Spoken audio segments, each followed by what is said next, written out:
So hi guys, this is geometry. We're starting a new chapter and I'm actually going to skip chapter 10 for right now and go right to chapter 11.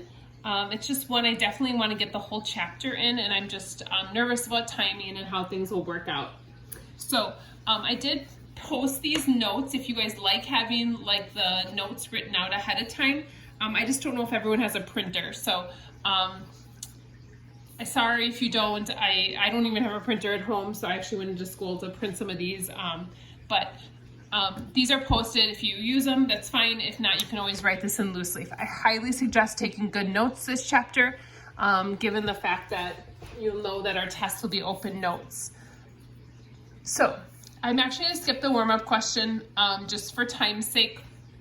Now this section is a little bit longer in terms of notes. However, I might stop it depending on time. Sorry, I just hit the camera. So I will kind of watch the time and kind of see how things go. So I think a lot of this is review for you guys. So I'm hoping this isn't something that you're like, wow, I've never heard about perimeter before. I think you guys will be fine. So we should be good and it shouldn't be any kind of issue. But so we're talking about area and perimeter of quadrilaterals and triangles. So if you recall, the perimeter of a shape is the distance around the shape.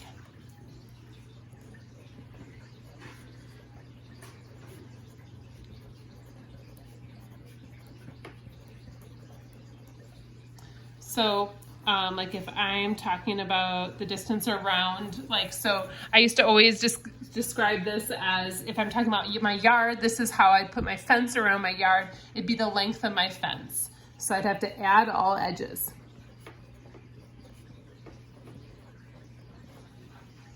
And when we do perimeter, it's like in feet or inches. It's just a single unit. So it's just in regular units.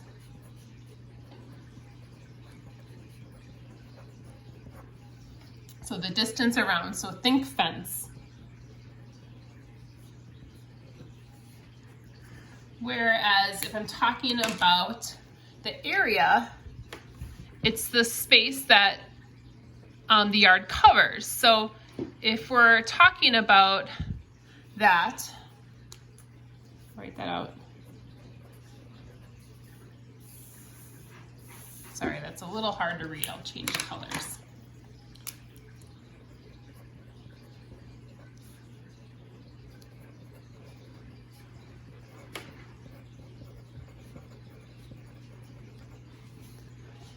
And so to find the area, typically we're going to need a formula. So this is not one you're just going to be able to say, oh, that area is this, without doing any kind of work. But the idea in this case is if I was trying to cover my backyard in turf, like I don't want to mow my yard anymore, so I'm going to cover it in turf. How much turf do I need? The space that covers my backyard. And now the way we measure that is units squared, or we call them square units. So it'll be like inches squared, feet squared,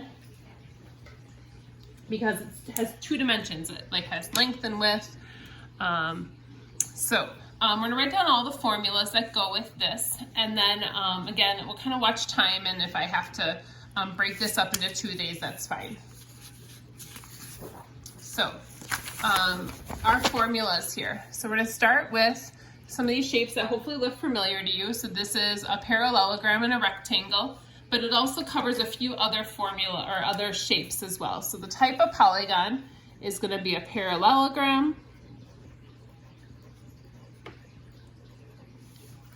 a rectangle,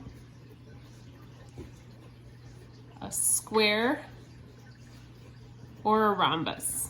Any of these can use the same formula. And again, I'm hoping this is something you're not shocked by this, you've never heard any of this before. I'm hoping this is kind of a nice review chapter and that you don't feel overwhelmed. So the area, you probably have heard it a couple of different ways. You could either hear base times height or length times width. And they always use a cursive W or L because of the fact that an L, like a lowercase L, always looks like just a 1. The biggest thing is the base and height or length and width have to make a perpendicular intersection with one another.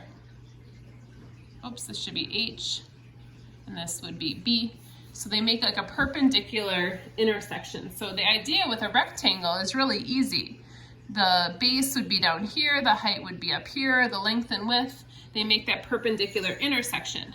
However, once we get to a parallelogram, there's no right angle there, so we have to make that perpendicular intersection kind of on our own.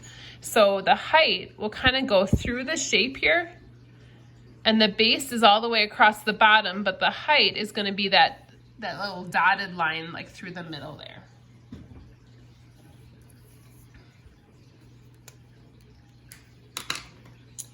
The next ones are triangles, and again, hopefully these are ones you guys have heard before. These aren't brand new formulas to you. And again, there's a couple different ways you can look at it. 1/2 base times height, or base times height divided by 2. Either one is fine, however it makes the most sense to you. But again, that base and height have to make that right angle. So you're looking for that right angle. So this would be the base, here's the height. Now in these two, we probably need some other information. So like this one, the height would go through like the center, and the base would be across the bottom. However, this one, there's no way to like draw like through the middle of the shape, so the height is actually outside the shape. So this would be the height, and then over here would be the base, just up to this point. So this like kind of extra little triangle just gets drawn in as kind of like a little bit of a helper there.